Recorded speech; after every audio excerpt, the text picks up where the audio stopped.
नमस्कार दोस्तों, स्वागत है आपका हमारे YouTube चैनल शिक्षा महादान में। आज का टॉपिक रहेगा फैक्टराइजेशन ऑफ पॉलिनोमियल। ये क्लास 9th के चैप्टर नंबर 2 का पार्ट 3 है। पार्ट 1 और पार्ट 2 के लिंक डिस्क्रिप्शन बॉक्स में दिए गए हैं। आप वहां से उसे रिट्रीव करके वीडियो देख सकते हैं और पीछे के चैप्टर्स को समझ सकते हैं। अगर आपने वो देख रखा है तो ये आपका पार्ट 3 है कि पॉलिनोमियल का फैक्टराइजेशन हम कैसे करते हैं, वो आज हम इस क्लास में सीखने वाले हैं। तो सबसे पहले आपको मैं फिर से रिमाइंड करा दूं कि रिमाइंडर थ्योरम क्या कहता था कि अगर x माइनस ए फैक्टर है तो P A is equal to क्या होगा, 0 होगा। ठीक है, या हम पी ए की मदद से उस पॉलिनोमियल में x को a वैल्यू से रिप्लेस करके हम उसका रिमाइंडर फाइंड आउट करते थे। ठीक है, तो अभी है कि हम उसका यूज करके, उसका इस्तेमाल करते हुए अभी हम इसको फैक्टराइजेशन कैसे करें पॉलिनोमियल का, ये देखते हैं। Let's see. तो अभी है फैक्टराइजेशन ऑफ पॉलिनोमियल। तो अभी हम लोगों को याद होगा कि कोई भी पॉलिनोमियल है जिसका वैल्यू px हम शो करते हैं, इंडिकेट करते हैं, इसकी डिग्री जो है वो कंडीशन क्या है, डिग्री इसकी क्या होनी चाहिए, ग्रेटर और इक्वल टू 1 होना चाहिए। कहने का मतलब है इसकी डिग्री 0 है, उसका फैक्टराइजेशन करने की जरूरत नहीं है, क्योंकि वो क्या है, एक कांस्टेंट टर्म है। डिग्री 0 मींस x का पावर 0, x का पावर 0 का मतलब होता है 1। तो अगर उसकी डिग्री x का पावर 0 है, उसकी डिग्री अगर 0 है तो वो टर्म क्या होता है, कांस्टेंट होता है, उसे हम कांस्टेंट पॉलिनोमियल कहते हैं, उसकी फैक्टराइजेशन की जरूरत नहीं है। तो अभी हमें ये ध्यान देना है कि फैक्टराइजेशन हम करेंगे तो कहां से शुरू करेंगे हम फैक्टराइजेशन, आइदर लीनियर पॉलिनोमियल का करेंगे, क्वाड्रेटिक का करेंगे, क्यूबिक का करेंगे, बाई क्वाड्रेटिक का करेंगे, और ऐसे ऊपर के देख सकते हैं। ठीक है, तो इनका पॉलिनोमियल का भी फैक्टराइजेशन में पहला कंडीशन सपोज 1 है लीनियर का। लीनियर के लिए मैं आपको बस ऐसे शॉर्ट में बता दूं कि सपोज अगर ऐसा है, ठीक है, x माइनस 6 दिया है तो ये है लीनियर। क्यों लीनियर है, क्योंकि इसका पावर क्या है, 1 है। तो ये फैक्टर अपना सेल्फ का तो होगा ही, इसमें कोई डाउट है नहीं, 1 इसका फैक्टर होगा। तो इस तरह से इसके फैक्टर्स 2 हो गए, एक नंबर इटसेल्फ और या पॉलिनोमियल जो टर्म है वो खुद उसका एक फैक्टर है, या फिर उसका एक फैक्टर 1 है। ठीक है, तो इसमें कुछ वैसा नहीं है, इस पर ज़्यादा ध्यान देने की जरूरत है भी नहीं, क्योंकि इसमें ऐसा समझने लायक कुछ चीज़ भी नहीं है। समझने लायक चीज़ की शुरुआत होगी आपका जिसका डिग्री जो है मोर देन 1 है, 2 है, 3 है, 4 है, उसे समझना है। तो कंडीशन ये है कि हमें फैक्टराइजेशन जो सीखना है वो शुरुआत करनी है अभी हमें क्वाड्रिलेटरल के फैक्टराइजेशन से। ठीक है, इसके पहले 2 कंसेप्ट हम रिकॉल करते हैं। फैक्टर थ्योरम क्या है, यहाँ ऑन स्क्रीन देख रहे हैं आप। फैक्टर थ्योरम में अगर कोई पॉलिनोमियल px है तो px अगर कोई पॉलिनोमियल है, ठीक है, और अगर हम px के जगह पर pa करते हैं, x वेरिएबल को किसी कांस्टेंट से रिप्लेस करते हैं और उस पॉलिनोमियल का वैल्यू जो है वो अगर 0 आता है, कंडीशन ये है कि अगर हम वेरिएबल को एक कांस्टेंट से रिप्लेस किए, pa का वैल्यू निकाल रहे हैं और वो 0 आता है, जिसे हम रूट ऑफ पॉलिनोमियल कहते हैं, जीरोज ऑफ पॉलिनोमियल कहते हैं, आपको याद होगा। तो ये अगर कंडीशन है तो x माइनस a इस पॉलिनोमियल का, अगर x माइनस a को हम gx कहते हैं, ये भी पॉलिनोमियल है, if gx equal to x minus a जो है, ये इसका gx या x माइनस a जो है, ये px पॉलिनोमियल का एक फैक्टर होगा। क्लियर है, फिर से बोले, देखो एक px पॉलिनोमियल है, अगर इसमें pa की वैल्यू 0 आती है तो हम कह सकते हैं कि अगर कोई ऐसा पॉलिनोमियल है gx, x माइनस a इसका फैक्टर होगा, ये इसका फैक्टर है। ठीक है, क्यों है, क्योंकि pa इक्वल टू 0 है तो x माइनस a फैक्टर है, सीधी सी बात है। ठीक है, अब इसका प्रूफ आप ऑलरेडी पीछे के क्लासेस में निकाल रखे हैं, इसलिए इसको क्लास को लेंदी करके फायदा नहीं है। नेक्स्ट चलते हैं, हम फाइंड आउट करते हैं कि इसका फैक्टर कौन है और कौन नहीं है, बिना डिवाइड किए। लॉन्ग डिवीजन मेथड आपको मैंने बताया है पीछे, बिना लॉन्ग डिवीजन मेथड के पता करना कि ये इसका फैक्टर है या नहीं है, ये मैंने सिखाया है पिछली क्लासेस में भी। ठीक है, तो इसमें हम देखते हैं कि बिना लॉन्ग डिवीजन के आप कैसे बता सकते हैं ये फैक्टर है या नहीं है। तो एक हमारे पास पॉलिनोमियल है px is equal to x cube plus 3x square plus 5x plus 6, ये पॉलिनोमियल है अगर कोई। और इसमें अगर आपको पता करना है, ठीक है, कि ये बताइए कि p माइनस 1, ठीक है, का वैल्यू क्या होगा, आप पता कर सकते हो, ये भी पिछली क्लासेस में हो रखा है। दूसरा कंडीशन है p माइनस 1, आप पता कर ही सकते हो। कंडीशन ये है कि आप ये बताओ कि x प्लस 1, ठीक है, x plus 1 is a factor of px और नॉट, ये इसका फैक्टर है या नहीं है, ये बताना है। तो x प्लस 1 है, इट मीन्स हमें क्या निकालना है, p -1 निकालना है। ये कैसे निकालते हैं आपको याद होगा, फिर मैं पीछे लिख देता हूँ। x + 1 = 0 करते हैं और x का जो वैल्यू आता है इसे हम यहाँ पर PA के प्लेस पे पुट करते हैं। याद है? नहीं याद है तो पिछले लिंक। ओके, तो P-1 अगर इन केस में हमारा ये वैल्यू जो भी आए अगर 0 है तब ये फैक्टर है, अदरवाइज अगर 0 नहीं है तो ये फैक्टर भी फैक्टर नहीं है, ये फैक्टर है। 0 आएगा अगर P-1 का वैल्यू तो फैक्टर है, और अगर 0 नहीं आता है तो फैक्टर नहीं है। सीधी सी बात। तो अब पता ये करना है कि P-1 का वैल्यू आता क्या है। P-1 के वैल्यू के लिए आपको सॉल्व खुद करना है, मैं इसमें नहीं पढ़ूंगा। इसमें x को रिप्लेस कर देना है -1 से यहाँ पर और -1 से, और इसको सॉल्यूशन आप कर डालना। सॉल्यूशन आप करोगे तो इसका आंसर आएगा 3। देख सकते हो, -1 + 3 -5 + 6। इसको सॉल्व किया 3 आया। It means P-1 is not equal to 0। ये कंडीशन आई, P-1 is not equal to 0। It means x + 1 भी जो इसका है not the factor, not the factor. Done, solve. यही पता करते हैं कि ये इसका फैक्टर है या नहीं है। बिना लॉन्ग डिवीजन में एंगेज हुए हमने बता दिया कि ये इसका फैक्टर, x + 1 इसका फैक्टर नहीं है। ठीक है, क्यों? हमने फैक्टराइजेशन थ्योरम का यूज किया और सीधा बता दिया। ठीक है, नेक्स्ट कंडीशन है। ठीक है, नेक्स्ट कंडीशन ये है कि P-2 इसका फैक्टर है कि नहीं। इरेज कर देते हैं, इसी पे सॉल्व कर लेते हैं। अभी कंडीशन है कि पॉलिनोमियल तो सेम है, x वेरिएबल का पॉलिनोमियल है जो कि x3, ठीक है, + 3x² + 5x + 6, ये पॉलिनोमियल है। अभी आपको क्वेश्चन दिया हुआ है, ए नंबर में है कि इसका पॉलिनोमियल x + 2 इसका फैक्टर है या नहीं है। दूसरा पता करना है x + 3 इसका फैक्टर है या नहीं है। तीसरा पता करना है x - 2 इसका फैक्टर है या नहीं है। ये क्वेश्चन आपको बनाकर घर से रखना है। ठीक है, तब आपका कंसेप्ट क्लियर हो जाएगा कि फैक्टर है या नहीं है, कैसे पता करते हैं। ठीक है, अब दूसरी कंडीशन है जो हम लोगों ने सॉल्व बहुत बार कर रखी है। एक और पॉलिनोमियल x का ही हम एज्यूम करते हैं जो कि है x³ - a² x + 2। ठीक है, इसमें आपको बताया जा रहा है कि इस केस में, ठीक है, x - a अगर इसका फैक्टर है। कंडीशन क्या है? If x - a is the factor of ये पॉलिनोमियल x इसका, तो a = व्हाट होगा? सॉल्व कर रखा है पहले भी, हो जाएगा। डन, तो ये कर लो a का वैल्यू। ठीक है, इट मीन्स आपको क्या पता करना है? PA = क्या होगा? कंडीशन क्या है? 0। क्यों होगा 0? क्योंकि मैंने कहा है कि ये इसका फैक्टर है x - a इसका फैक्टर है। It means PA must be equal to 0, must be equal to 0। ये कंडीशन है। a का वैल्यू यहां पुट कीजिए और 0 के लिए इसको सॉल्व कर दीजिए। a का वैल्यू आपका आएगा, वही आपका आंसर आ गया। कर लोगे?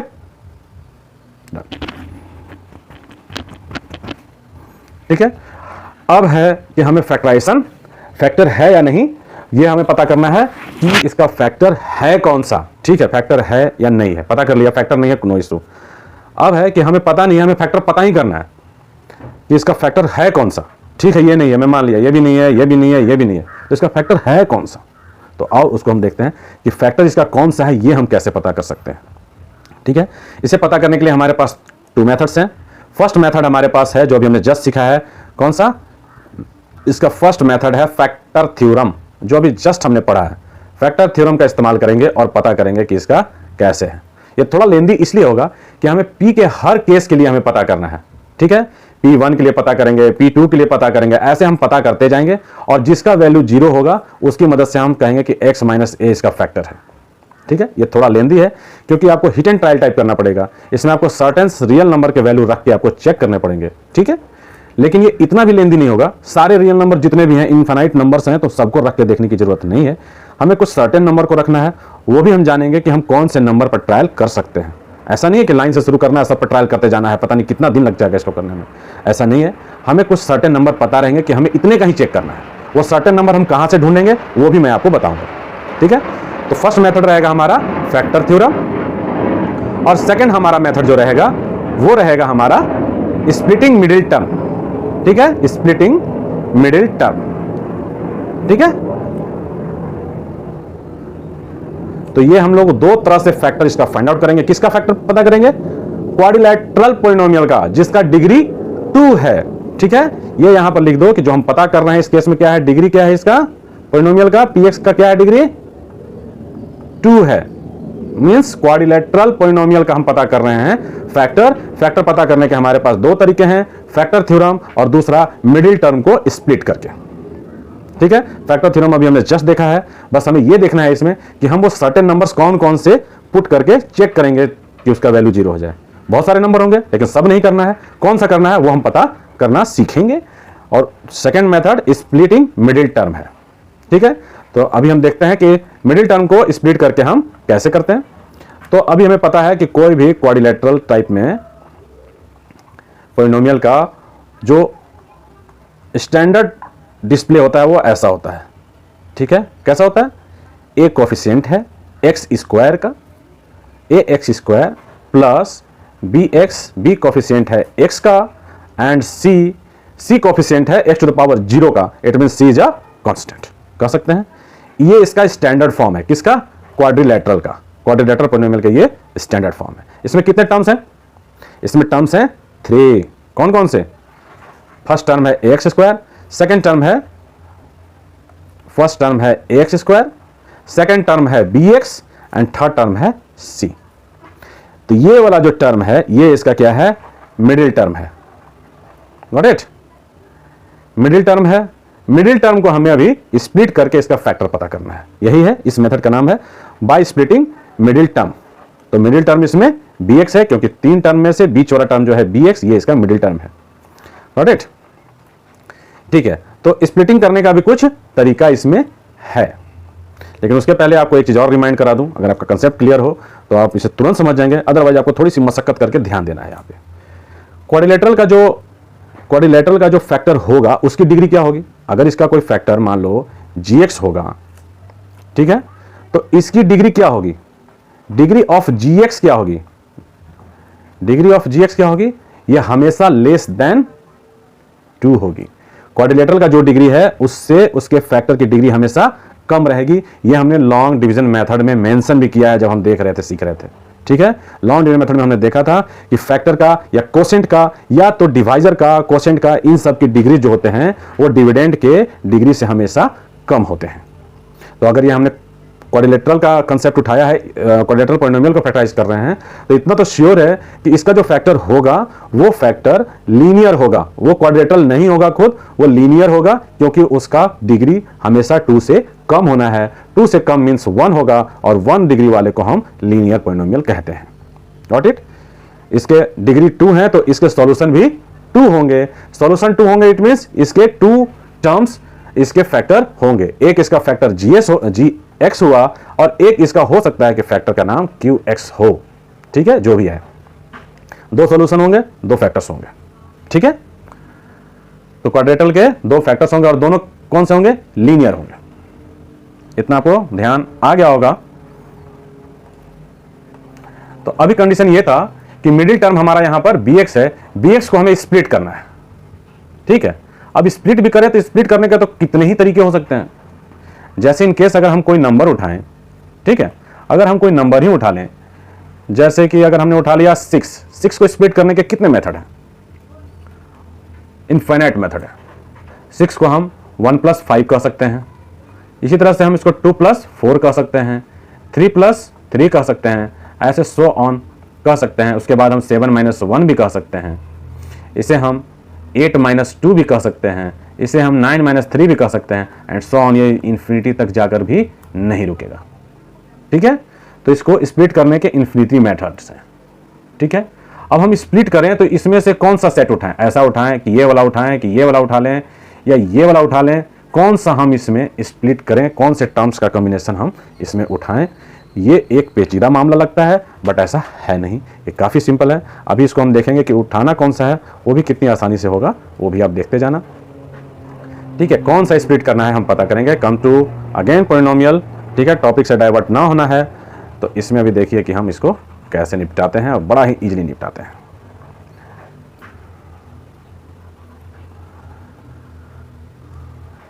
इसमें हमें करना है a और c को मल्टीप्लाई करना है। एक्स स्क्वायर का जो कोफिशिएंट है और जो कांस्टेंट का है, मिडिल टर्म को छोड़ करके जो दो टर्म्स बचे हैं उनका जो है कोफिशिएंट a, इसका कोफिशिएंट और इसका कोफिशिएंट c, ac हमें फाइंड आउट कर लेना है। दोनों का प्रोडक्ट ac निकल गया। ac को हमें ऐसा फैक्टराइज करना है। फैक्टराइज ऐसे करते थे ना, 12 का फैक्टराइजेशन कैसे करते थे, 2 6 2 3 3 1 ऐसा करते थे। 2 × 3, ये इसका फैक्टराइजेशन होता था, प्राइम फैक्टराइजेशन बोलते थे हम लोग इसे। सेम वे AC का हम जो भी टर्म आएगा, जो भी यहाँ पर नंबर निकलेगा, उसे हम फैक्टराइज कर देंगे। ठीक है, फैक्टराइज करने के बाद हम इसका सेट बनाएंगे। जैसे 12 का सेट हमने फैक्टराइजेशन में किस टाइप का बनाया था, 4 × 3 भी लिख सकते हैं। ठीक है, 4 × 3 कर सकते हैं, 6 × 2 कर सकते हैं, 1 × 6 कर सकते हैं। इतने सेट बन रहे हैं इनके। ठीक है, सॉरी, 1 × 12, इतने टाइप के सेट बने।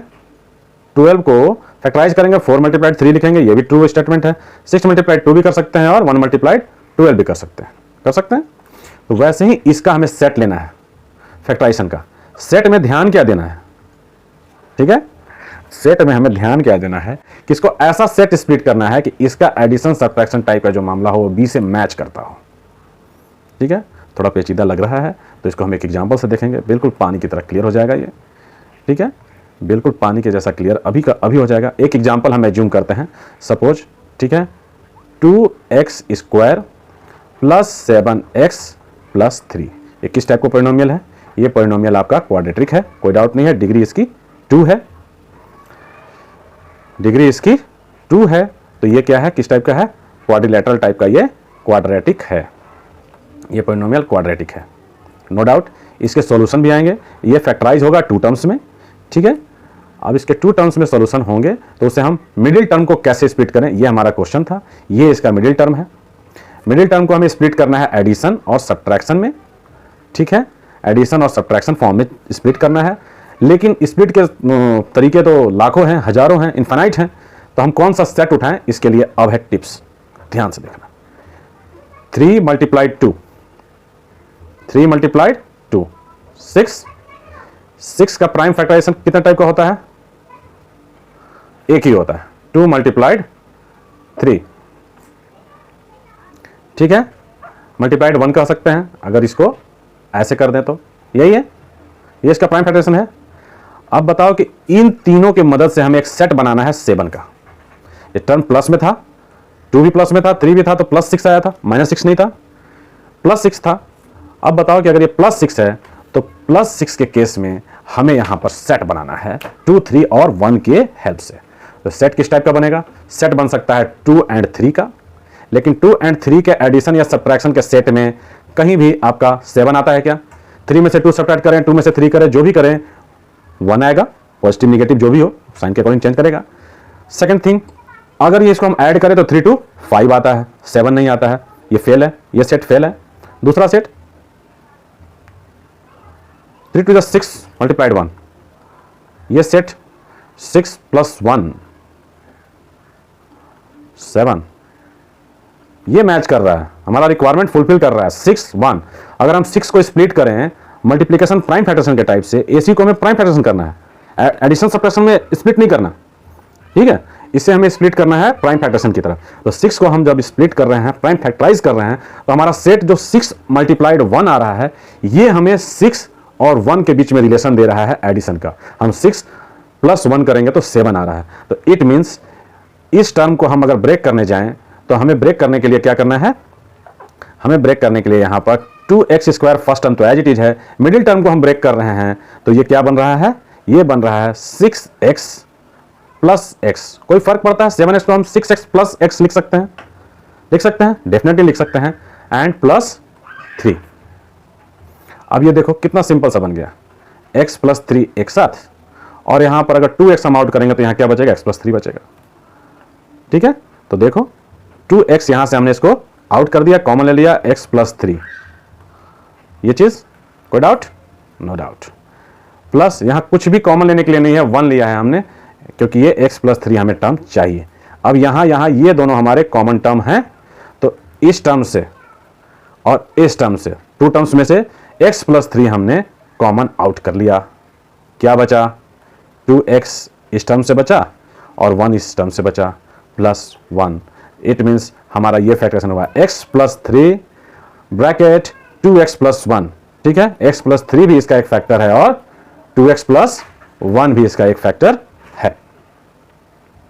देख लिया, मिडिल टर्म को स्प्लिट करके हमने इसको फैक्टर किया, ठीक है। अभी हमने जो पढ़ रखा है अपना फैक्टराइजेशन थ्योरम, उससे हम चेक कर लें क्या? वो तो सीख चुके हैं। x प्लस 3 इसका फैक्टर है, मैं बोल रहा हूं कि x प्लस 3 इसका फैक्टर निकला है, तो x प्लस 3 इसका फैक्टर हमने सही निकाला है कि गलत निकाला है? ठीक है, तो अभी पिछले ही हमने स्लाइड में देखा x प्लस 3 इसका फैक्टर है, मैं बोल रहा हूं। आपको चेक करना है कि x प्लस 3 इसका फैक्टर है या नहीं है। कंडीशन क्या है? p माइनस 3 हम यहां पर कर देंगे, 3 को हम यहां, x को हम यहां 3 माइनस 3 से रिप्लेस कर देंगे, वैल्यू क्या आ जाएगा? 0। अगर 0 आ गया तो इट मीन्स x प्लस 3 हमने फैक्टर सही निकाला है। अगर p माइनस 3 का वैल्यू 0 नहीं आ रहा है, इट मीन्स x प्लस 3 इसका फैक्टर नहीं है, मैं गलत कह रहा हूं, इसका फैक्टर x प्लस 3 नहीं होना चाहिए, ठीक है। तो ये आप खुद से चेक कर लोगे, p minus 3 is equal to 0 है या नहीं, आप खुद से चेक कर लेना, ठीक है। p माइनस 3 इसमें 0 है या नहीं है, चेक कर लेना। 0 अगर आ रहा होगा तो आपका फैक्टराइजेशन में x प्लस 3 एक फैक्टर करेक्ट है, x प्लस 3 आपने चेक कर लिया।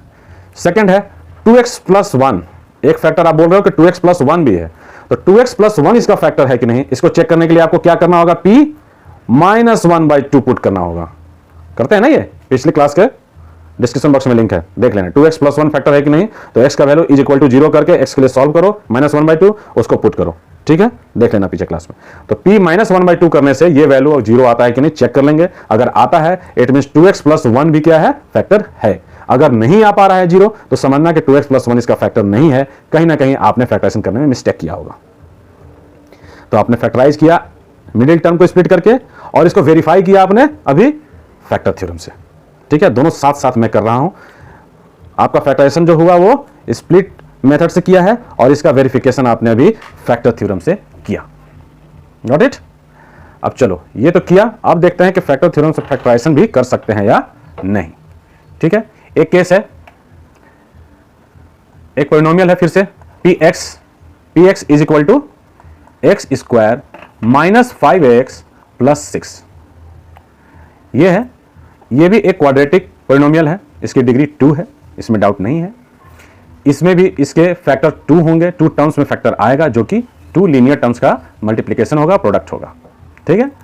अब आपको चेक करना है कि इसका फैक्टर क्या होगा, ठीक है। एक तो इसका फैक्टर है, इसका फैक्टर हम लोग 2 मेथड्स निकालते हैं, ड्रा कर लें। एक हम निकालेंगे मिडिल टर्म स्प्लिट करके और एक बार हम निकालेंगे इसको फैक्टर थ्योरम से।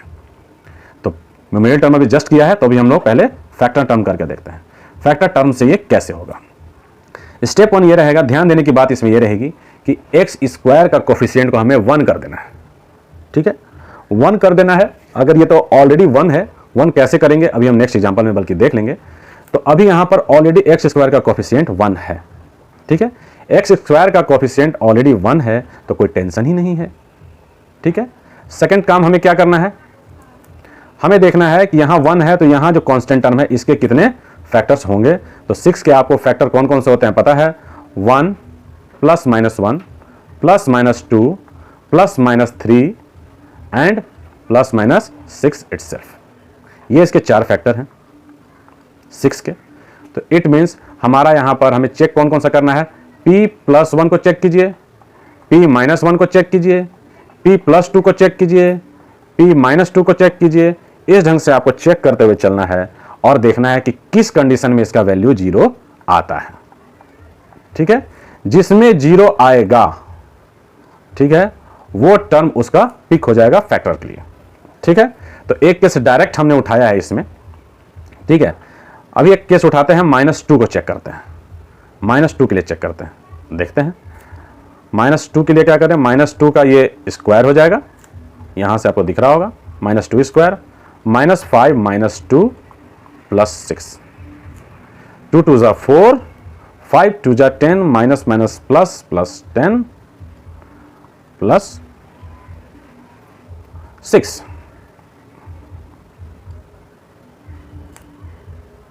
p माइनस 2 पुट किया है ना हमने, ओके। नहीं सॉरी, ये नहीं हो रहा है, 20 हो रहा है। p माइनस 2 जीरो नहीं दे रहा है, इट मीन्स x प्लस 2 इसका फैक्टर नहीं है, ठीक है। इसका फैक्टर x प्लस 2 नहीं हो सकता है। दूसरा चेक कर लें इसके साथ, p माइनस 2 फेल हो गया भाई, तुम जीरो नहीं दे पा रहे हो, ठीक है। अभी हम चेक करते हैं, ये कंडीशन हटेगा, ये जीरो नहीं दे पाया। अभी हम देखते हैं इसका, अभी देखते हैं p प्लस 2 को, प्लस 2 के लिए सॉल्व करें इसको। X square minus 5x plus 6 था, 2 2 जा 4 प्लस 2, 5 2 जा 10 प्लस 6, 6 4 10 माइनस 10 जीरो। ये जीरो दे रहा है, p2 is equal to zero, तो फैक्टर क्या है, प्लस 2 है, तो इसमें x माइनस 2, ये जो है इसका एक फैक्टर हो गया। देखा, फैक्टर थ्योरम यूज किया हमने। फैक्टर थ्योरम में हमने यूज किया कि इसमें हमने बारी बारी से चेक किया। चेक करने के लिए हमने बहुत सारे नंबर इन्फिनिटी नहीं चूज किए, चेक करने के लिए हमारे पास इतने ही नंबर थे जो कांस्टेंट के, ठीक है, जो कांस्टेंट के क्या थे, फैक्टर्स थे।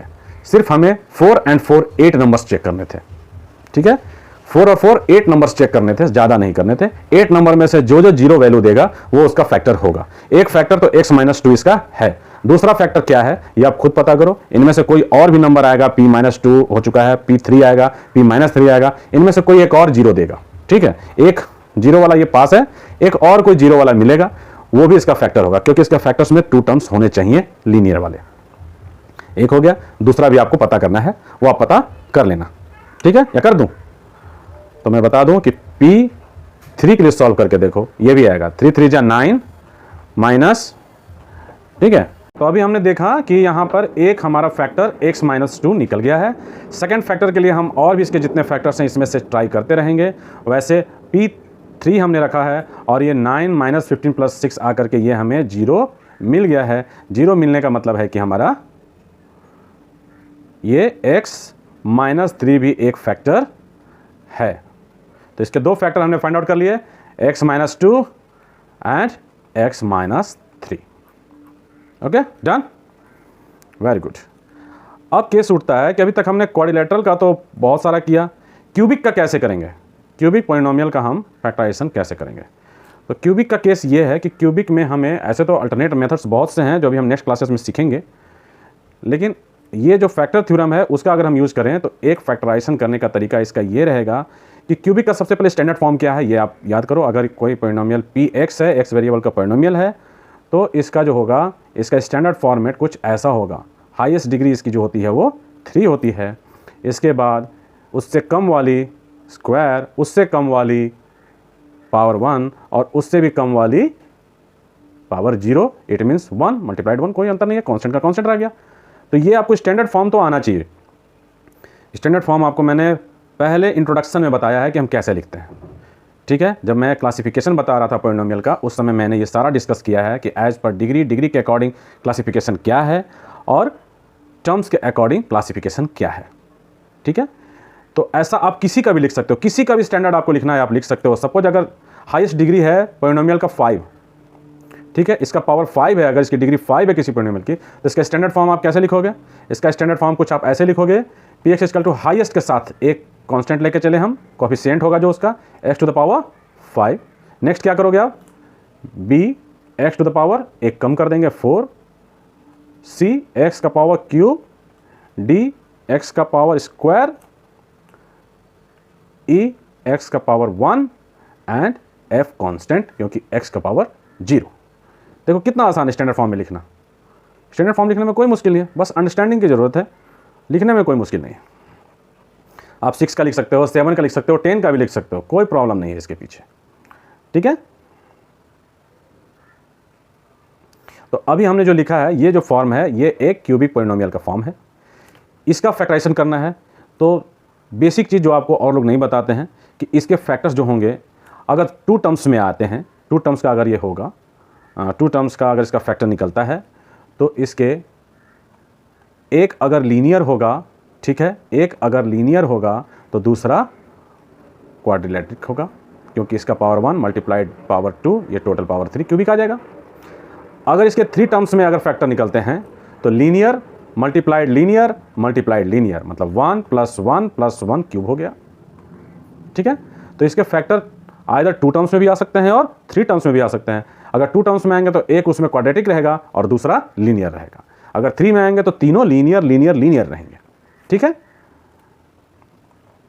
ये मैं साथ साथ बता रहा हूँ क्योंकि ये बेसिक कंसेप्ट्स हैं। अगर आपको ये चीज़ ध्यान में रहेगा तो आप मतलब यहाँ वहाँ सॉल्यूशन में गलती नहीं होगी, आप कभी डेविएट नहीं हो पाओगे। ये क्यों हो रहा है आपको पता चलता रहेगा, ठीक है। तो ये था, तो इसका हमें करना था फैक्टराइजेशन।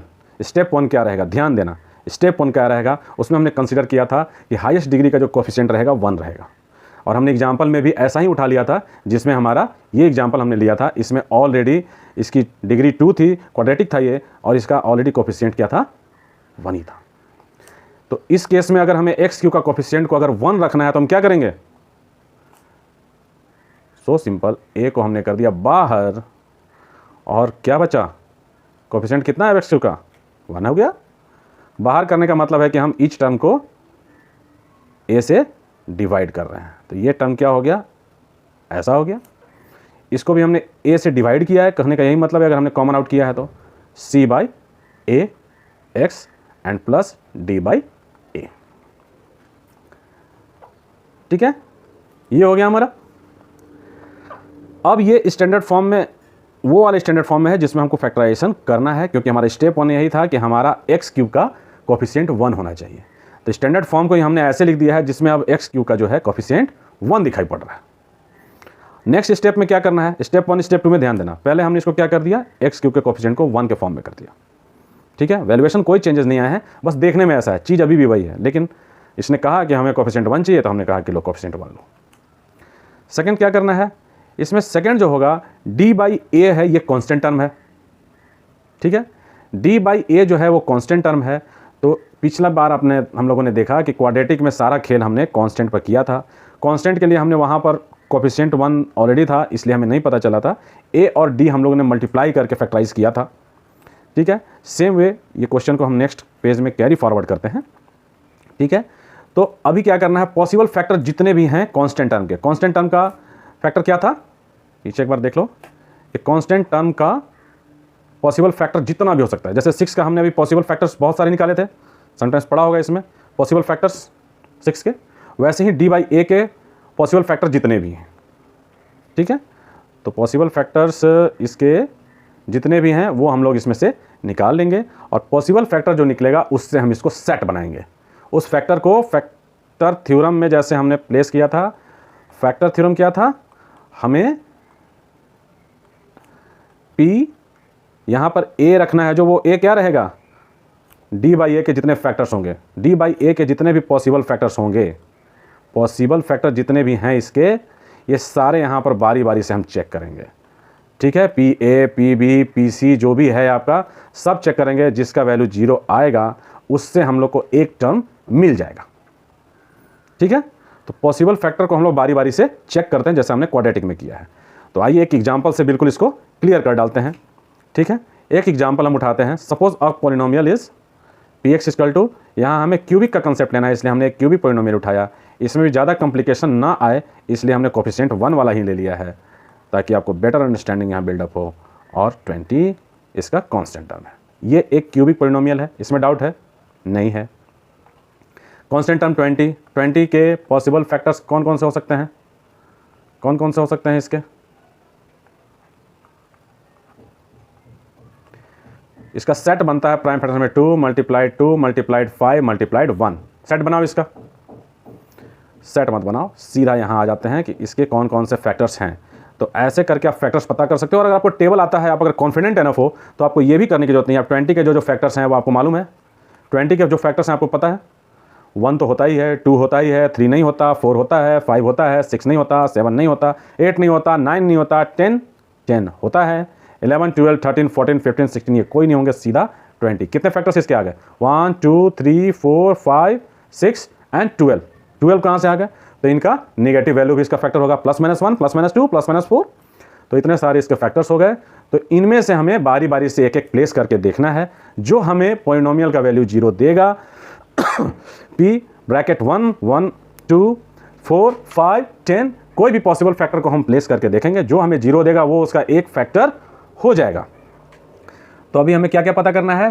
p1 पता करना है, p-1 पता करना है, p2 पता करना है, p-2 पता करना है। इन सब को जब हम पता करेंगे तो हमें एक फैक्टर मिलने वाला है। ठीक है, तो अभी एक एग्जांपल में सीधा हिट एंड ट्रायल टाइप में हम उठाते हैं -1 को। क्या आएगा -1 का? -1 क्यूब -1, -1 स्क्वायर +1 +13 रह गया ये, -x तो ये हो गया -32 एंड +20। ये देखो कैसे होता है, प्लस वाला टर्म 33, माइनस वाला term 33 negative 0। It means p-1 is 0. It means x + 1 is a factor। ये हमने जान लिया है, फैक्टर थ्योरम का ये तो बेसिक टर्म है, x + 1 इसका एक फैक्टर है। ठीक है, अब हम यहाँ पर इसको कह सकते हैं कि अगर हम इसको फैक्टराइज करेंगे तो x + 1 तो हमें 100% एक फैक्टर मिल चुका है, और दूसरा जो होगा वो अब क्या बचेगा? क्वाड्रेटिक इक्वेशन बचेगा, क्वाड्रेटिक पॉलिनोमियल आएगा। अब वो क्वाड्रेटिक पॉलिनोमियल जो है हमारा, वो फर्दर फैक्टराइज होगा या वो सिंपलेस्ट फॉर्म में है, वो देखने की चीज़ है। ठीक है, तो उसके भी 2 सॉल्यूशन होते हैं, तो समटाइम्स इजीली 2 पार्ट में हमें मिल जाए तो हम लोग उसको फाइंड आउट कर सकते हैं। तो इस केस में अब हमें देखना है कि इसका पॉलिनोमियल का हमें अब सेकंड फैक्टर क्या मिलता है।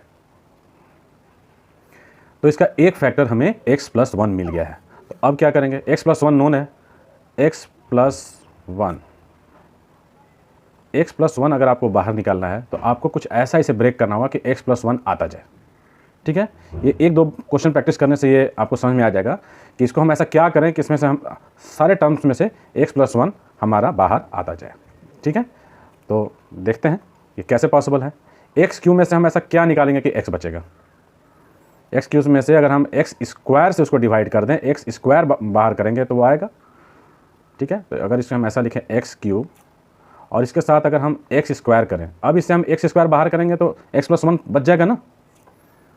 ठीक है, अब ये x² हमने जो लाया है, इसका मतलब यहाँ पर हमने 13x² का x² यहाँ एक लिख दिया है, तो यहाँ रेस्ट कितना बचा? 12x² बचा। इट मीन्स हमने 13x² को ब्रेक करके x² + 12x² लिखा है। ये करने का पर्पस क्या था? क्योंकि हमें x² यहाँ से आउट करके x + 1 रिमेनिंग रहना चाहिए। x + 1 हमें इधर इससे बाहर करना है, क्योंकि हमें पता चल गया है कि एक इसका फैक्टर x + 1 है। मीन x + 1 जो है सारे टर्म में ये रहेगा मौजूद, सारे टर्म्स में मौजूद रहेगा, तभी तो हम इसे कॉमन करके आउट करेंगे। तो इसके लिए हमें क्या करना पड़ेगा? 13x² को कुछ इस ढंग से स्प्लिट करना होगा कि ये x³ के साथ अगर हम इसको आउट करते हैं x² को, तो यहाँ x + 1 रिमेनिंग रह जाए। इसलिए हमने इसको x² + 12x करना ऑप्ट किया। ओके, अब नेक्स्ट 12x² है, अब यहाँ 32x है, इसमें से हमें 12x अगर हम आउट करते हैं तो क्या रेस्ट बचेगा? x बचेगा। तो इसलिए इसको अब 32x को हम ऐसा स्प्लिट करेंगे कि ये 12 के फॉर्म में आ जाए। तो 12x, अब यहाँ से 12x हम आउट करेंगे तो x + 1 बचेगा इनके बीच में, इसलिए मैंने इसको 32x को अब स्प्लिट के ढंग से किया। 12x प्लस जो रेस्ट है, रेस्ट 20x है, और यहाँ पर 20, ये देखो ऑटोमेटिकली यहाँ पर 20 आउट होगा तो x + 1 हो जाएगा। ठीक है, देखा स्प्लिट करने का फ़ायदा क्या है और इसे स्प्लिट कैसे करते हैं, ये आप 1-2 क्वेश्चन और सॉल्व करना तो ये आपको बेटर क्लियर होगा। ठीक है, मैंने एक्स्ट्रा टर्म्स यहाँ अपने मर्जी से कुछ भी ऐड नहीं किया है। 13x² को मैंने स्प्लिट करके x² + 12x² किया है, और 32x को मैंने 12x + 20x किया है। पर्पस ये है कि हमें इसके साथ x + 1 बचना चाहिए था। ठीक है, और इसके साथ भी हमें x + 1 बचना चाहिए था, और इसके साथ भी हमें x + 1 बचना चाहिए था। अब देखो इसमें से अगर मैं x² आउट कर लूँ, क्या बच रहा है? x + 1 बच रहा है, जो हमारा ऑलरेडी फैक्टर है। इट मीन्स ये कॉमन होगा, सारे टर्म्स में कॉमन होगा, तभी तो कॉमन आउट करेंगे इसको। नेक्स्ट क्या बचा? ये हो गया 12x, इसमें से अगर मैं आउट कर लूँ, अगर मैं 12x आउट कर लेता हूँ तो यहाँ पर क्या बचेगा? x + 12x निकल गया है तो रेस्ट 1 बचेगा। यही हमारा पर्पस भी है। और थर्ड टर्म में अगर हम 20 आउट कर लें तो क्या बचेगा? x + 1 बचेगा। अब यहाँ से तीनों टर्म आपके पास 1, 2 एंड 3 टर्म्स हो गए। अब ये 3 टर्म्स में कॉमन क्या है? x + 1 है, जो हमें ऑलरेडी पता था कि ये फैक्टर है। जैसे हमने फिर से अभी यहाँ पर शो भी होने लगा कि ये फैक्टर रेस्ट जो बच रहा है वो बचता है 12x प्लस 20। एक फैक्टर आपका ये नोन है, रेस्ट क्या बचता है, ये बचता है। आप इसे लॉन्ग डिवीजन से भी फाइंड आउट कर सकते हैं, बट ये तरीका बहुत ही कारगर है। एक दो प्रैक्टिस में आपका ये आप भी प्रो बन जाओगे, फास्ट कर पाओगे। अब इसमें ये अब किस टाइप का पॉलिनोमियल है, ये है अब पॉलिनोमियल जो है ये a type of polynomial quadratic है। ये अब क्वाड्रेटिक है, इसे आप जैसे चाहो वैसे सॉल्व करो, या तो इसके मिडिल टर्म को स्प्लिट करके सॉल्व कर लो, या फिर इसे भी फैक्टर थ्योरम की मदद से करो। फैक्टर थ्योरम थोड़ा लेंदी होता है क्योंकि 20 के आपको कई फैक्टर्स ढूंढने होंगे, उनको सबको बारी बारी से चेक करना होगा, तो बेटर है कि हम इसमें मिडिल टर्म को स्प्लिट करके इसका फैक्टराइजेशन कर लें। तो एक तो हमारा ऑलरेडी जो था नोन था, ये तो अब जस का तस रहेगा, और इसको अब हम करेंगे मिडिल टर्म को स्प्लिट करने का क्या था मैंने पीछे बताया है। यहाँ का कोफिशिएंट 1 है, नो प्रॉब्लम, तो यहाँ पर 20 मल्टीप्लाइड 1 ए और सी जो था ये टर्म फिर से मैं लिख देता हूँ, ax² प्लस 12x प्लस सी, 12 नहीं b के प्लेस पे 12 है, ठीक है। ये इसका स्टैंडर्ड फॉर्म था। bx को हमें स्प्लिट करना है, स्प्लिट करने के लिए हमें a और c दोनों का जो प्रोडक्ट होता है उसे फैक्टराइज करके उसकी मदद से हम इसको स्प्लिट करते हैं। ये मैंने अभी पिछले स्लाइड्स में बताया भी है। तो अब यहाँ पर x² एज इट इज है, 12 को हमें स्प्लिट करना है। कैसे स्प्लिट करें? 20 के कितने सारे फैक्टर्स हैं? 4 5 का सेट हो सकता है, लेकिन 4 5 के सेट में 12 तो नहीं आ रहा है। 4 और 5 9 होगा, या अगर डिफरेंस में लेंगे तो सिंगल 1 आ जाएगा, ये पॉसिबल नहीं है। और फैक्टर्स हमारे पास इतने हैं, इसमें से कुछ हो पाएगा। अगर प्राइम फैक्टराइजेशन की तरफ जाए तो 2 एक और स्प्लिट हो सकता था। ये इसका प्राइम फैक्टराइजेशन है। इसमें कुछ आपको सेट ऐसा बनाना है कि ये 12 को स्प्लिट कर रहा हो। तो मुझे एक दिख रहा है 5 2 10 एंड 2, 10 और 2 इसको मल्टीप्लाई करने पर 20 आता है, और इसको एडिशन करने पर 12 आ रहा है। इट मीन्स ये हमारे लिए पॉसिबल है कि हम 12x को x plus 2x plus 10x कर सकते हैं। कैसे हुआ ये मैंने अभी यहाँ पर आपको दिखाया भी है। अब यहाँ पर प्लस 20 है। अब सेम इसमें भी आपको कॉमन लेना है। ये कॉमन फैक्टर ऑलरेडी कॉमन है ही बाहर, इसमें आपको इनके बीच में कॉमन लेना है और इनके बीच में लेना है। अब ये हो गया x बाहर, तो ये बचा क्या? x प्लस 2, यहाँ से 2 बाहर, तो यहाँ भी बचा 10 बाहर, sorry, x plus 2। Now the factor is x plus 1, rest इसमें x प्लस 2 दोनों में कॉमन है, x प्लस 2 एंड रेस्ट जो बचा x प्लस 10। ये है आपका फैक्टर। देखा, सिंपली निकला। क्यूबिक के 3 टर्म्स में आया है फैक्टर, और तीनों लीनियर हैं क्योंकि इसका डिग्री 1 1 एंड 1। तो देखो तीनों को अगर हम मल्टीप्लाई करते हैं तो उसका डिग्री जो भी प्रोडक्ट आएगा वो यही पॉलिनोमियल आएगा जो ऊपर में है, ठीक है। और ये x³ हो जाएगा, क्यूबिक पॉलिनोमियल हो जाएगा। इस तरह से आपने फैक्टराइजेशन किया। क्यूबिक को पहले हमने फैक्टर मेथड से, फैक्टर थ्योरम से पहले एक फैक्टर आउट किया, उस फैक्टर के हेल्प से हमने रेस्ट के जो आपके फैक्टर्स बचे हैं उनको वापस फिर से फैक्टराइज करके 2 अलग अलग टर्म्स और निकालें। ये गॉट इट?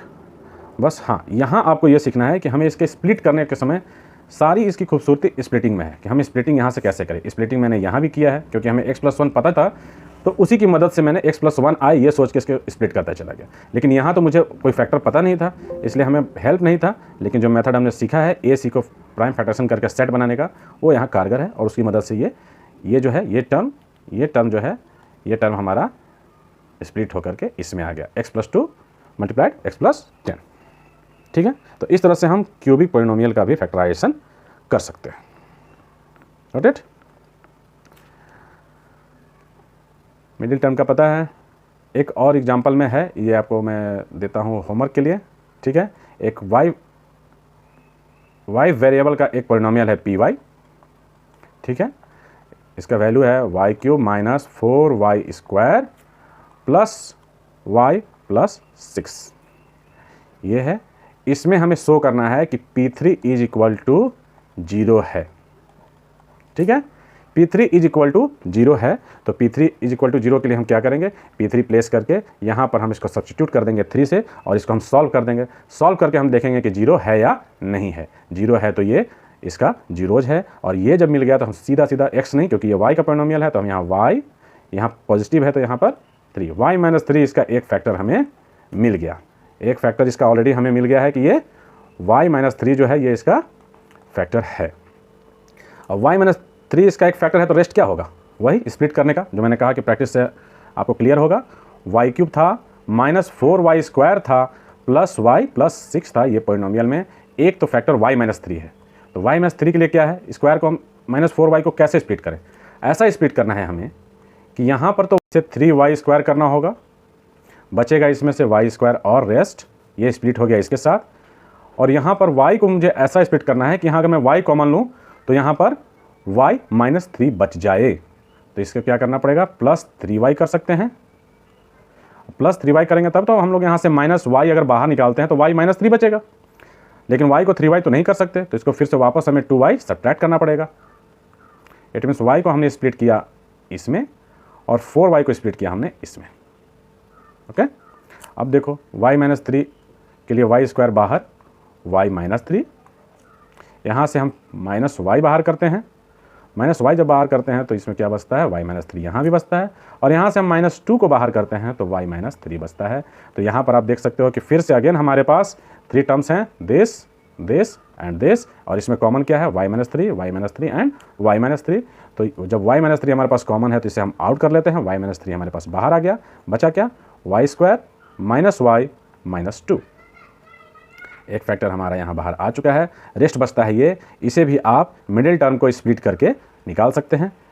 अब अभी थोड़ी देर पहले ही एक क्वेश्चन सॉल्व कराया है, ये खुद करना चाहिए आपको, लेकिन फिर भी मैं जल्दी से करा देता हूँ। y², इसमें -2 है, -2 को कैसे स्प्लिट करें कि -y में आ जाए।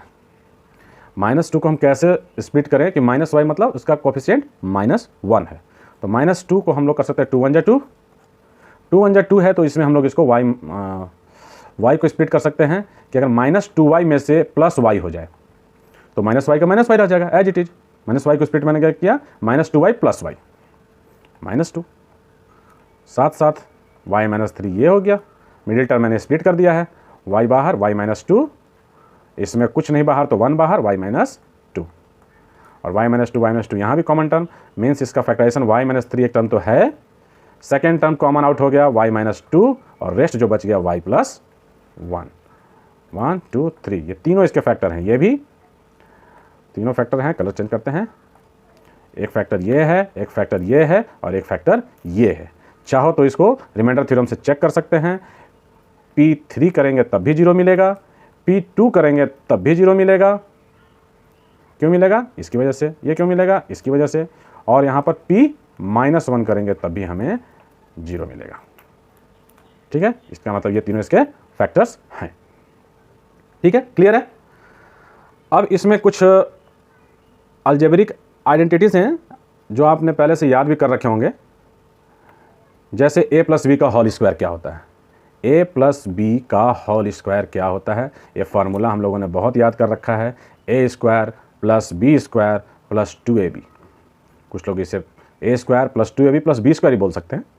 अब ये कैसे होता है, a + b का होल स्क्वायर का मतलब क्या होता है, a + b multiplied a + b, यही होता है। मीन्स इसको इसके साथ मल्टीप्लाई करना है, चाहो तो मल्टीप्लाई करके आप देख सकते हो, मल्टीप्लाई आपको आता होगा, ये टर्म के साथ मल्टीप्लाई करो, ये फर्स्ट टर्म आपने मल्टीप्लाई किया, a + b को b के साथ किया तो क्या आएगा, ab + b², यहाँ से कट करते हैं, उसके बाद नेक्स्ट टर्म के साथ करते हैं, a + b यहाँ पर हमने किया तो क्या मिला हमें, ab + b², और जब इसको हमने किया तो b² a² ab, तो इसका हमें मिला a² + ab 2ab + b²। तो ये यहीं से होता है, ये सारे प्रूव्ड हैं, चाहो तो आप सेपरेटली इसको मल्टीप्लाई करके प्रूव कर सकते हो। तो मेन पर्पस हमारा ये है कि ये सब कुछ आइडेंटिटीज़ हैं जो आपको मगअप कर लेना है। मगअप करने से फ़ायदा ये होगा कि इसके बेस पर आप अपने कैलकुलेशन को सिंपल कर सकते हो, कोई भी सिंप्लीफिकेशन आप इससे बहुत ईजिली कर सकते हो। ठीक है, जैसे आपको मान लो कि क्वेश्चन मिल गया 205, इसका स्क्वायर करना है। अब 205 को 205 से मल्टीप्लाई करने जाएंगे, ठीक है, तो मेहनत होगी, लेकिन अगर हम इसको ऐसे स्प्लिट कर दें, 200 + 5 लिख सकते हैं इसको, 205 को मैंने 200 + 5 कर दिया, नो प्रॉब्लम। अब इसको हमने a + b का जो फार्मूला था हमारा, a + b का होल स्क्वायर, इस फार्मूले के जैसा दिख रहा है। अब a के प्लेस पे 200 है और b के प्लेस पे 5 है, तो a का स्क्वायर मतलब 200 का स्क्वायर, 200 का स्क्वायर कितना होगा, 4 पे 4 जीरोज हो जाएंगे। उसके बाद b², 5 5 जा 25 + 2ab, 200 × 5, ab का मतलब क्या हो गया, 200 मल्टीप्लाइड 5 ये होता है 1000 और हमें चाहिए क्या 2ab, तो हमने इधर भी 2 से मल्टीप्लाई कर देना है, तो ये हो गया आपका 2000। तो a स्क्वायर हो गया आपका, b स्क्वायर हो गया यहाँ पे, और यहाँ पर 2ab के प्लेस पे आपके पास है 2000 ऐड करना है, क्योंकि a square plus b square plus 2ab होता है ये, तो इसको ऐड किया तो ये सीधा आपको आंसर दे गया इतना एफर्ट जो आपका है ये सीधा इस फॉर्मूला की वजह से आपने यहाँ पे सॉल्व कर दिया। तो ये चीज़ आपको कैलकुलेशन में हेल्प करता है, तो मेरा सजेशन है कि आप इसे मगअप कर जाओ। ठीक है, ये सारे फार्मूलाज मैंने यहाँ लिखे हैं, ये आप चाहो तो यहाँ से नोट डाउन भी कर सकते हो। ये जो सारे फार्मूलाज हैं ये ऑलरेडी प्रूव्ड हैं, चाहो तो आप खुद भी प्रूव कर सकते हो, मल्टीप्लाई करके देख सकते हो, डिवाइड करके देख सकते हो, इसको सिंप्लीफाई करोगे तो ये सारे आपको प्रूव्ड हैं सारे। ठीक है, तो आप इनको कर जाओ मगअप। ठीक है, अब जैसे एक ये है, इसका हम क्या यूज कर सकते हैं, अगर मान लो क्वेश्चन आ गया 99 मल्टीप्लाइड 101, टाइम लगेगा, तो टाइम लगेगा तो इसको हम सीधा ऐसा कर सकते हैं क्या, 100 माइनस 1 100 प्लस 1 लिख सकते हैं। अब ये किस टाइप के फॉर्म में दिख रहा है, a minus B a plus B दिख रहा है ऐसा, तो a plus B multiplied a minus B कितना होता है, a square minus B square. a square क्या है, 100 का स्क्वायर, 4 जीरोस हो जाएंगे इसमें, 10,000 हो जाएगा, and minus Y square, Y के प्लेस पे 1 है तो माइनस 1, 10,000 में से 1 सब्ट्रैक्ट करते हैं तो 9,999 आंसर आता है। हो गया सॉल्व आपका। ठीक है, तो ये जो आपके अलजेब्रिक आइडेंटिटीज़ हैं इसकी मदद से आप सिंप्लीफिकेशन चुटकी में कर सकते हो। ठीक है, तो इस पर कुछ बेस्ड क्वेश्चंस हैं, मैं इसे भी जूम आउट कर देता हूँ, आप इसको देखो समझो, नहीं होता है तो कमेंट बॉक्स में डालो, मैं सॉल्व करके दूंगा, अदरवाइज ऐसा इसमें कुछ भी नहीं है कि ये सॉल्व नहीं हो सकता है। x प्लस 4 का whole square, a square plus b square का जो फॉर्मूला है उस पर प्लेस कर दो, सॉल्व हो जाएगा। a square 2ab plus b square solve है, सॉल्व करने पर यह आंसर आ गया। a माइनस बी स्क्वायर का होल स्क्वायर, देखो a square 2ab plus b square, solve कर दो, आंसर आ गया। ठीक है, तो इसी तरह से आपके आंसर्स आते जाएंगे, इसमें कोई भी मुश्किल नहीं आने वाली। ठीक है, अब ये एक बड़ा इंटरेस्टिंग क्वेश्चन है। ठीक है, ऐसे क्वेश्चंस एग्जाम में अक्सर आते हैं। a square plus B square plus C square is equal to 160 है, ये गिवन है। एक कंडीशन और क्या है, A B plus B C plus C A भी दिया हुआ है, 9/2 है। अब आपको बताना है a plus B plus C का होल क्यूब क्या होता है, ये क्वेश्चन है।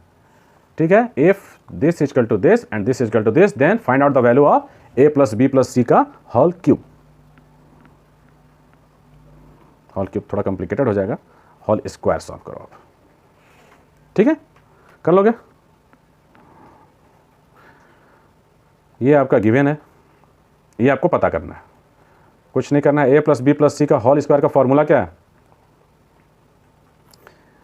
a square plus B square plus C square plus 2ab plus 2bc plus 2ca, तो इसको हम लोग अगर बाहर 2 कर दें तो ab plus bc plus ca, ये आपको दिया हुआ है 160, यहाँ पुट कर दीजिए, प्लस 2 मल्टीप्लाइड, इसका भी वैल्यू आपको दिया हुआ है, क्या है 9/2, सॉल्व हो गया। ये 169 आपका यहाँ पर आंसर आ रहा है किसका, a प्लस बी प्लस सी के होल स्क्वायर का। अब आपके पास a plus B plus C का वैल्यू कितना है, 169 का स्क्वायर रूट 13 होता है। अब आपके पास ये वैल्यू है, तो अब आपको मैं a plus B plus C का होल क्यूब दे दूं, टू द पावर 4 दे दूं, 5 दे दूं, तो नो इशू, क्योंकि a प्लस बी प्लस सी 13 है। अब उसका हम स्क्वायर कर लें, क्यूब कर लें, जो करना है कर लें, अब हम इसको सिंपली पा सकते हैं, जो भी आंसर हमें क्यूब का हो 4 का हो, कोई इशू नहीं आने वाला। ठीक है, तो आपको इसमें प्रैक्टिस करना पड़ेगा, क्योंकि प्रैक्टिस के बिना ये आप इसमें मास्टर नहीं बन पाओगे, क्योंकि आपके दिमाग में तुरंत क्लिक करना चाहिए कि यहाँ पर कौन सा अलजेब्रिक आइडेंटिटीज़ मैं यूज़ करूँ कि ये काम मुझे चुटकी में हो जाए। ठीक है, इसमें आइडेंटिफिकेशन मेन है, आपके दिमाग में तुरंत क्लिक करना चाहिए कि मुझे अगर मैं ये करूँगा तो 100% ये मुझे रिजल्ट देगा, तो इसके लिए प्रैक्टिस करना पड़ेगा। अब ए प्लस सी का होल स्क्वायर का फॉर्मूला इसमें ज़्यादा बेनिफिशियल है, या A square minus B square का है, या A cube minus B cube minus C cube plus 3 भी सही है, या A cube plus B cube plus C cube minus 3 भी लगेगा। ये सब आपको क्लिक तुरंत करना चाहिए, और इसके लिए मेरा सजेशन है आप ऐसे प्रैक्टिस कीजिए, सिंप्लीफिकेशन आप रोज़ कीजिए। आप इसके बेस पर कुछ सिंप्लीफिकेशन ज़्यादा नहीं 5 to 10 क्वेश्चंस आप, ठीक है, डेली कीजिए। डेली कीजिए कितने दिन तक? 5 दिनों तक। मेडिसिन लिखते हैं ना जैसे, वैसे रोज़ इसको खाइए 5 दिनों तक। कितना गोली खाना है? 5 to 10 क्वेश्चन सॉल्व कीजिए डेली 5 डेज तक। आपको खुद से आपका दिमाग काम करने लगेगा कि मुझे इसमें कौन सा अलजेब्रिक आइडेंटिटीज़ यूज़ करना है। ओके, तो उम्मीद है आपको मेरा क्लास अच्छा लगा होगा, और अगर आपका कोई सजेशन हो या कोई डाउट हो तो आप कमेंट बॉक्स में ड्रॉप कीजिए, मैं उसका रिप्लाई करूंगा। मैं इसमें कुछ इंप्रूव भी करूंगा। अगर आपको कुछ भी दिक्कत आई है तो you please let me know once. Okay, तो ठीक है, अगर क्लास अच्छा लगा हो तो शेयर कीजिए, सब्सक्राइब कीजिए, और अगर कोई डाउट हो तो प्लीज़ कमेंट जरूर कीजिए। Bye bye.